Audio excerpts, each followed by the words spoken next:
Contact us to avail the combo offer of General Studies and Public Administration optional with 20% discount. Good morning, everyone. Yes, good morning. So today we will have the Hindu analysis of 22nd July 2021. Let us see which are the important articles.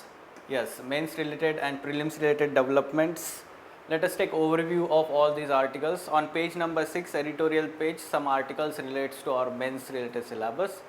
Water as wow. So this particular editorial on page number 6, it is having context regarding the increase in monsoon rainfall in Mumbai and consequent flooding situation in Mumbai. So urban floods is very important topic for our syllabus now. This year mains examination itself in GS1 paper as a part of geography, the question was asked. Even in 2016 in GS3 paper such question was asked from the disaster management perspective. So both aspects we have to cover here. So yes, GS1 paper and GS3 paper. Then India must directly engage with Taliban 2.0. So GS2 paper international relations, the article is talking about that India should have open dialogue with Taliban. At present the back channel diplomacy is going on, the talks with Taliban are there but not open dialogue is there. So the writer is of the view that there is need of open dialogue, and why the writer is giving some reasons behind that. Okay, so we will understand them, take input from geopolitics of Asia and the Afghan peace process. So all these aspects are important here for GS2 paper IR part. Then there is one article on page number 7, op-ed page. It talks about the OPEC meeting or OPEC summit that recently happened, and in that meeting there was one, let's say, consensus regarding the production of oil and gas happened between UAE, the block led by UAE, and other block led by Saudi Arabia. So there is agreement that the production of oil will be increased. So yes, that is there, but that does not directly relate to our examination. So what is important for us is for prelims examination, international organizations and regional forums. So about OPEC, basic information about this particular organization. Then lightweight anti-tank missile tested by DRDO. Along with that, another missile, Akash missile, was successfully test fired by DRDO. So basics about Akash NG new generation missile, which was recently test fired from the Odisha coast. Okay, so all these aspects, along with finally COVID-19 related developments at national and international stage. Finally, practice prelims MCQ on daily current affairs. Yes. So the first article on page number 6, water as wow. So it is talking about a recent flooding situation because of incessant monsoon rainfall in Mumbai. So similar kind of recurring situation happen every year during monsoon time period in Mumbai. So that becomes the problem from both aspects. First, flood and urban flood as natural hazard, GS1 paper geography part. Okay, so that becomes the syllabus part. GS3 paper disaster management. So flood as a disaster and urban flood as a unique phenomenon of, let's say, disaster. So first of all, I want you to look at the kind of questions they were asked. So yes, in 2016 GS3 paper, the frequency of urban floods due to high intensity rainfall is increasing over the years. Discussing the reasons for urban floods, highlight the mechanisms for preparedness to reduce the risk during such events. This is for disaster management perspective GS3 paper. This was asked in 2016 mains. Now last year mains examination 2020 GS1 paper, account for huge flooding of million cities in India, including the smart ones like Hyderabad and Pune. Suggest lasting remedial measures. So basically it is accounting for, means we have to find the reasons for such kind of, let's say, flooding happening. The context of this question was specifically the Hyderabad floods that happened in October 2020. Okay, so This was the context of asking this question in this mains 2020 examination. Now let us have a look at what is given in this article. Okay, yes. So first of all, we have to understand the frequency of urban floods due to high intensity rainfall is increasing over the years. This was given the statement itself in the question. So we have to understand that why there is going to increase such kind of frequency of events because of global warming. So there will be variations in the rainfall pattern,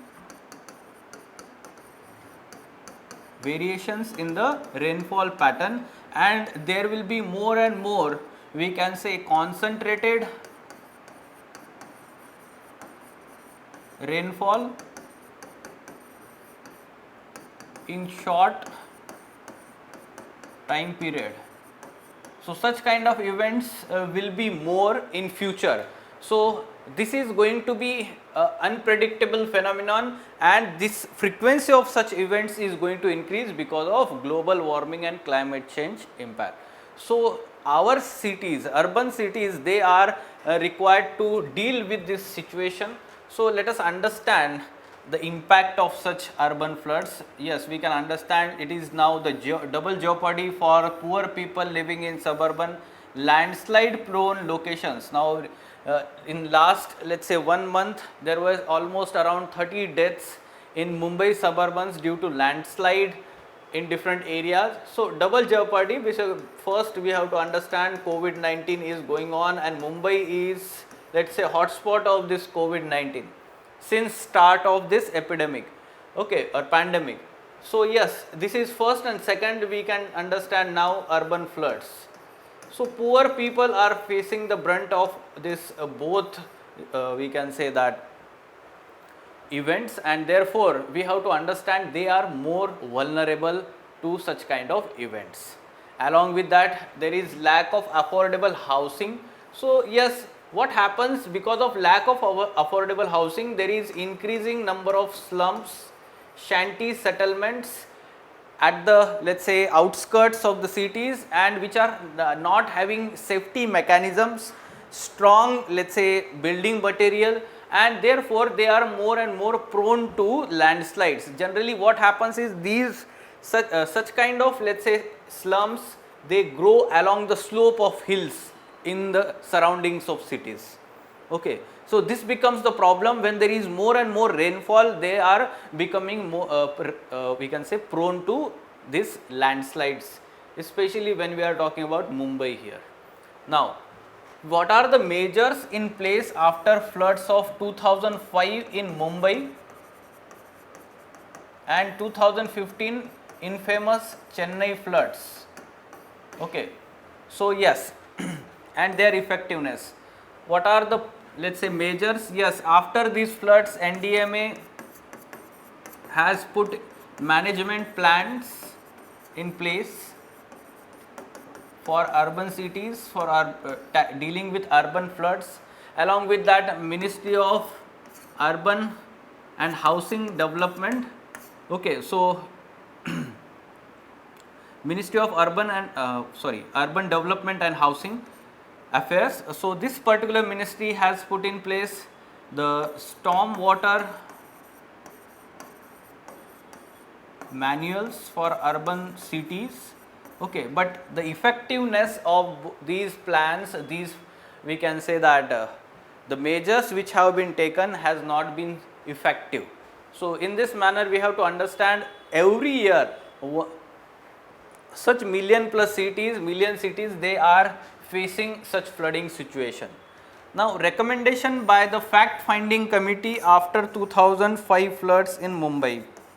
Now specifically talking about Mumbai, this fact finding committee has said that first of all, you need to also know about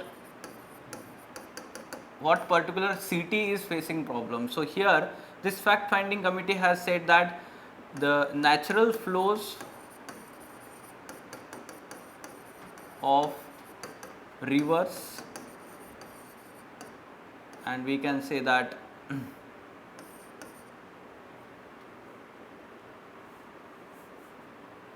lakes. So this should be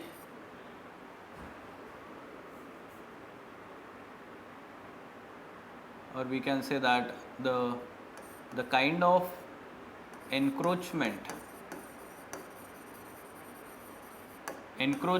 on these, let's say, natural water bodies in the cities, the encroachment because of unplanned urban development that is happening, the construction activities on the banks of the rivers and encroachment on the lakes. So this is to be reduced here. Mithi river, which has almost lost the natural flow in its bed, that should be rejuvenated, needs to be rejuvenated. And it also suggested that there is in need of more number of artificial lakes to act as a buffer when there is, let's say, more rainfall in short period of time. So such kind of points you should be remembering for specific cities. Now when we have look at these questions, first of all let us talk about the overall reasons behind the urban floods. Overall reasons for urban floods. First we can talk about the encroachment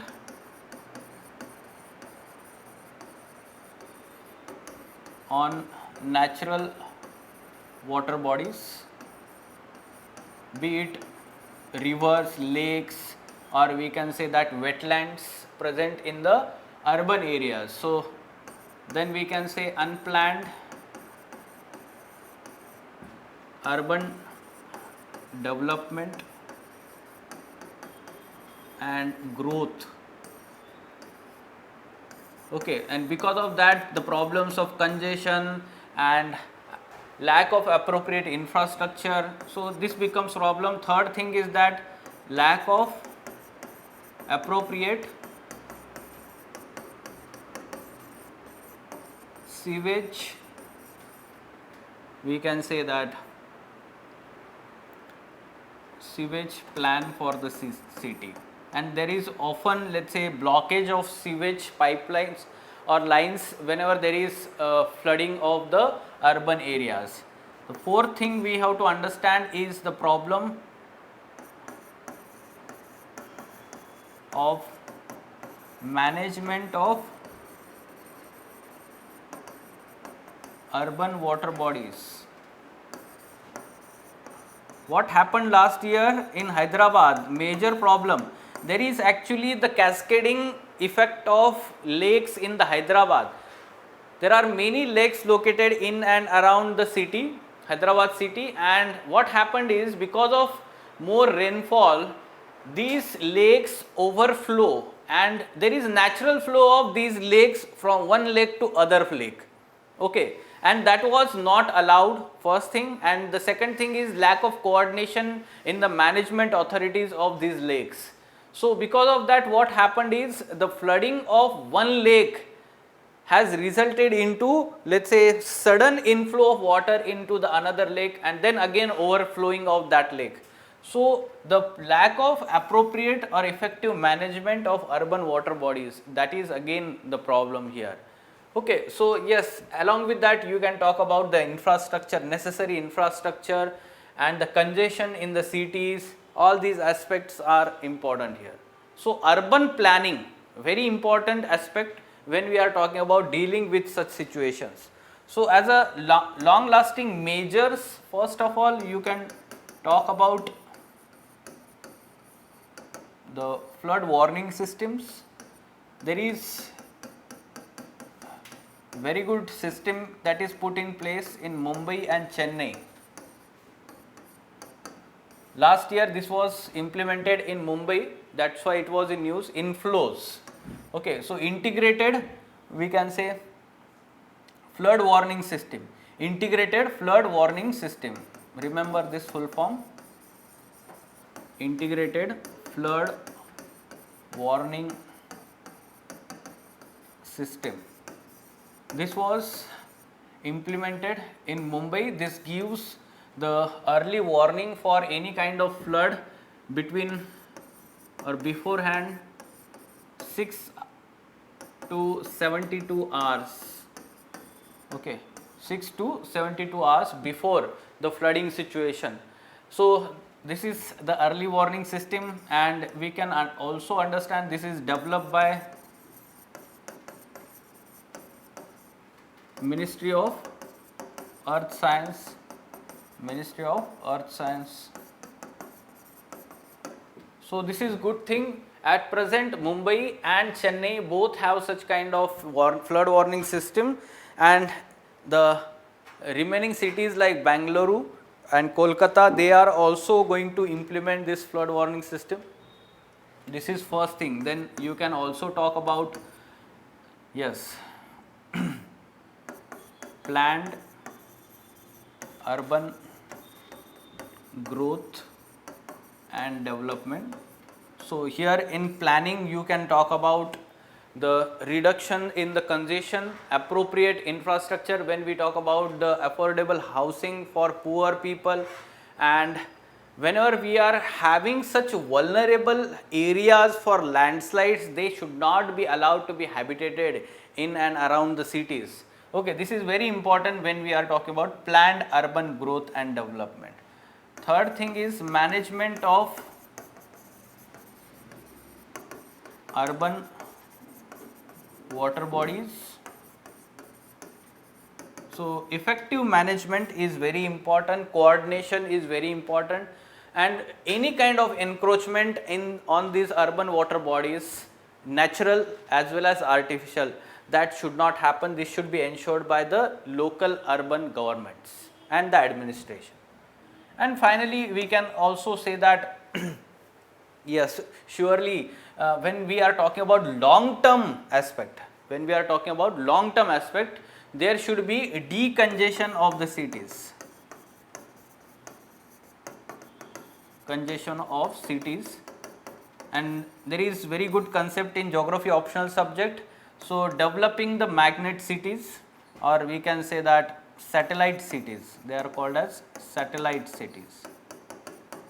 For example, national capital region or territory, Delhi. So New Delhi is having some kind of satellite cities in and around, like Noida is there or Gurugram is there. So such cities, they are called satellite cities. Okay, so they help in decongestion of the major, let's say, business hub, economic hub, or that particular city. So that is in long term should be planned by the government. Okay, in this manner, long lasting measures you can mention. Other things you can also talk about implementation of NDMA management plans and the guidelines by the government from time to time. All these aspects are, you can write there in the end. Any question regarding this?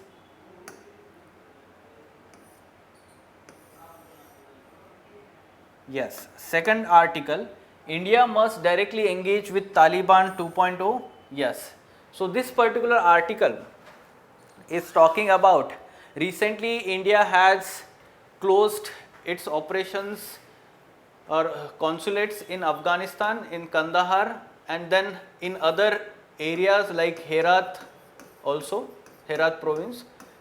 So at present there is only embassy in Kabul, and that is presently working. So we can understand that yes, the Taliban control in Afghanistan is increasing day by day, and therefore we have to also understand and take into consideration this reality on the ground. And therefore the writer is saying that the government should have direct open dialogue with the Taliban as one of the political stakeholder in Afghanistan. Let us understand that how in recent times the change in the stance towards Taliban that Indian government had. Earlier, before 2018, India did not recognize Taliban as the stakeholder in we can say political landscape of Afghanistan. Okay, no direct talks or any kind of conversation with the Taliban leaders. However, since 2018, this stance has changed. This is visible from Moscow Conference 2018 that was held by Russia or hosted by Russia to, let's say, have the Afghanistan peace process dialogues between different stakeholders, and there India sent one of the or two of the retired bureaucrats as representatives of India in this conference. Then later on, last year September 2020, our Ministry of External Affairs S. Jaishankar was part of, let's say, intra-Afghan dialogue, first meeting of this intra-Afghan let's say dialogue in Doha. Okay, so this is also, this suggests that yes, India is recognizing Taliban as a part of this intra-Afghan and Afghan-led peace process. Okay, and recently it is being suggested that in last 1 or 2 months India is reaching out to the Taliban leaders, and this is confirmed by Ministry of External Affairs. Okay, so this is how this change in the stance at present. Now, why India continued indirect talks with Taliban up till now? Let us understand the reasons. Reasons for indirect talks up till now. First thing we have to understand, we did not want to, let's say, make the president of Afghanistan, Ashraf Ghani, as our enemy, or we did not want to make him unhappy when we are directly talking with the Taliban leaders. Ashraf Ghani is close aide to Indian government and let's say democratically elected representative in Afghanistan. So any kind of direct talks with Taliban would have made him angry. So that's why we did not want to do that. Second thing, we have to also understand that in Taliban itself, there are many factions. There are many factions and different leaderships, and they are divided in different in their, let's say, views, and therefore which faction is to be contacted and reached out, that is again the problem. India is also considering that it will be too early to reach out to Taliban, as we are looking at the other Western countries. They are playing the game of wait and watch. Along with that, any kind of direct contact with Taliban would, let's say, instigate Pakistan to increase its activities in Kashmir region. So such kind of reasons are there for indirect talks with Taliban and not having open dialogue. However, the writer is of the view that open dialogue with the Taliban is a strategic necessity. Why? Let us understand the reasons. Voice is disconnected. Okay. Yes. Okay. So reasons for need of, let's say, having open dialogue. First of all, we have to understand that the reality that Taliban is going to be major stakeholder in political landscape of Afghanistan in near future. This reality we have to accept. Even Western countries and all the countries are accepting this particular view, and India is also need to accept this one. The second aspect we have to understand here, that we need to protect our civilian assets in Afghanistan, that India had funded to create such infrastructure. So more than $3 billion have been invested in creating civilian assets. Like India funded for the parliament building of Afghanistan, India funded for construction of different roads in Afghanistan, like Garland Highway that is built in Afghanistan. And yes, developmental activities are many more than hydroelectricity power plants, all these aspects. So we need to protect that infrastructure, that investment, if we want to reap the benefits for such investment. Okay. The third aspect we have to also understand that if we are not able to, let's say,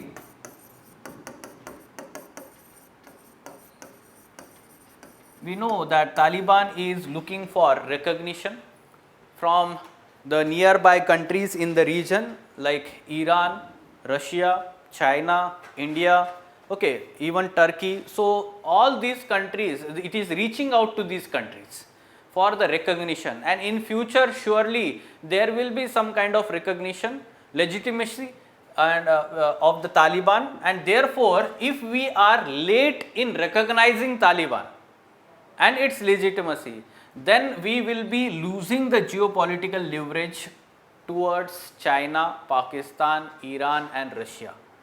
Okay, so all these reasons shows that we need to understand this as a strategic necessity.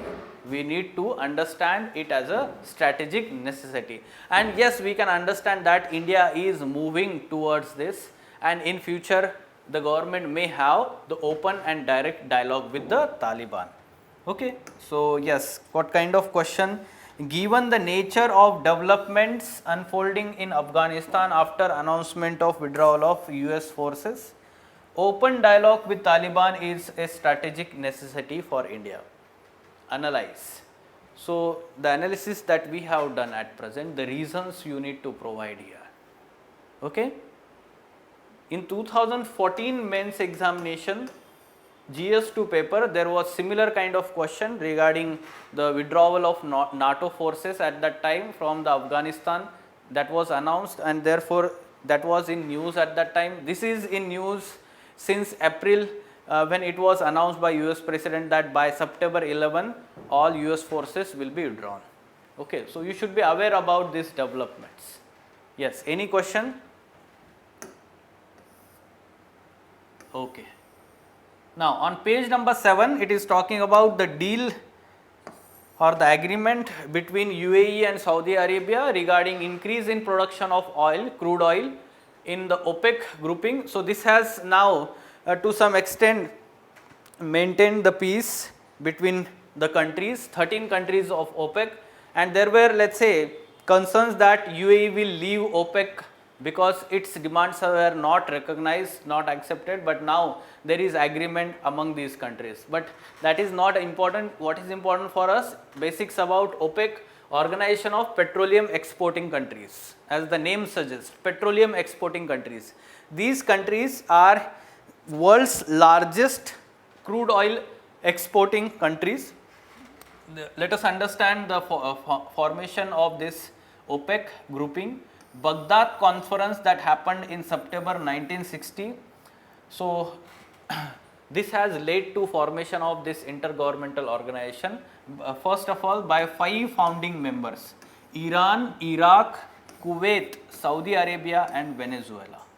Okay, Iran, Iraq, Kuwait, Saudi Arabia and Venezuela. At present there are 13 members, 5 founding countries, later joined by Qatar, Indonesia, Libya, UAE, Algeria, Nigeria, Ecuador, Gabon, Angola, Equatorial Guinea and Congo. So last one to join was Congo. Earlier there was Ecuador. Ecuador suspended its membership in 1992 and rejoined OPEC in 2007, but decided to withdraw its membership from 2020. So Ecuador is not the member at present. Okay, headquarter of OPEC, earlier this was in Geneva, Switzerland for the first 5 years, but this was moved to Vienna, Austria since 1965. So at present the headquarter is located in Vienna, Austria. At present its headquarter is located in Vienna, Austria. Now we also need to understand the flagship publications of these international organizations like IMF, World Bank and different important international organizations. So for this OPEC grouping, World Oil Outlook is the flagship publication, and then again there is monthly oil market, monthly publication like this, monthly oil market report. Okay, so World Oil Outlook is very important here. and it is published by OPEC. Fine. So this is basic information. Then there is another development, lightweight anti-tank missile tested by DRDO. So which is this lightweight anti-tank? DRDO successfully test fired indigenously developed low weight man portable anti-tank guided missile, paving the way for its production for army. Along with that, there is successfully test fired new generation Akash surface to air missile. New generation Akash NG. Okay, NG is for new generation. Surface to air missile. Surface to air missile. Specifics of this new generation missile: this is having accuracy of target up to 60 kilometer distance, and the speed of the missile can reach up to 2.5 Mach. 1 Mach is the speed of sound. 1 Mach is the speed of sound. So that means it is supersonic missile. Okay, so 2.5 Mach is the speed of the missile. So the new variant Akash missile is slightly better range compared to original version that can strike targets up to distance of around 25 km. The earlier version. Now the new version is targeting up to 60 km. Okay, so yes, this was successfully let's say test fired. This is developed by DRDO and being produced by, we can say,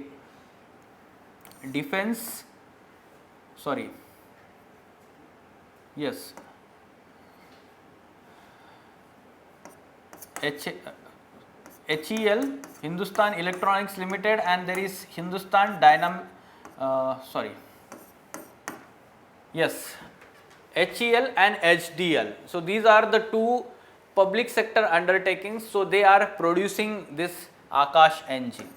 Okay, so this full form I am not able to remember at present, but this is HDL, and yes, there is Hindustan Electronics Limited is there. Fine.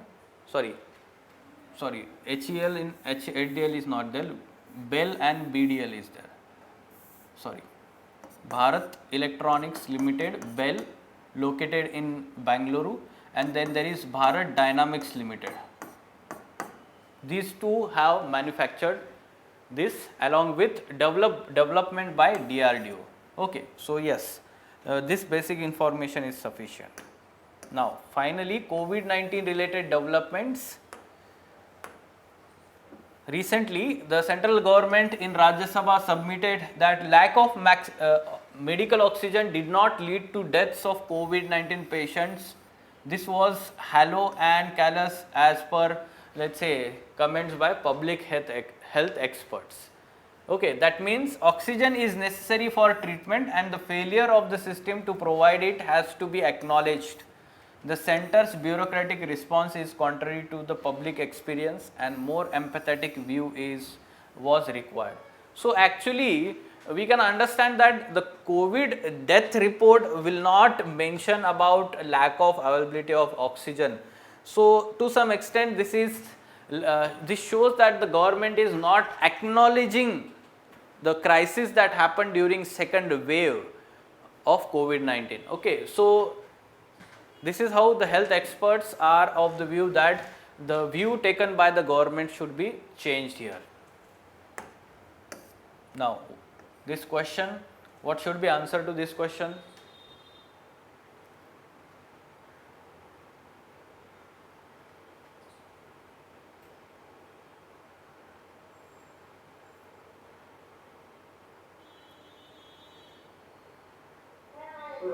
Option C, sir, 1 and 3 is the correct one. Yes. So option C, 1 and 3. Okay, so we are talking about the statements about OPEC and we have to find the correct statement. So yes, it was created at a Baghdad conference in 1960. This is correct statement. Its headquarters is located in Geneva, Switzerland. No, this is incorrect. Earlier it was located in Geneva for first 5 years, but at present it is located in Vienna, Austria. Remember that Austria is not member of OPEC. Still the headquarters is located in Austria. Third thing, World Oil Outlook is published by OPEC. Yes, this is correct statement. So that's why 1 and 3 is correct. Yes. So you have correctly answered this. Option C is correct. Fine. Yes. So these are the important articles. Any question? Okay. So yes, we will meet tomorrow at the same time, 10 o'clock. Thank you. Contact us to avail the combo offer of General Studies and Public Administration optional with 20% discount.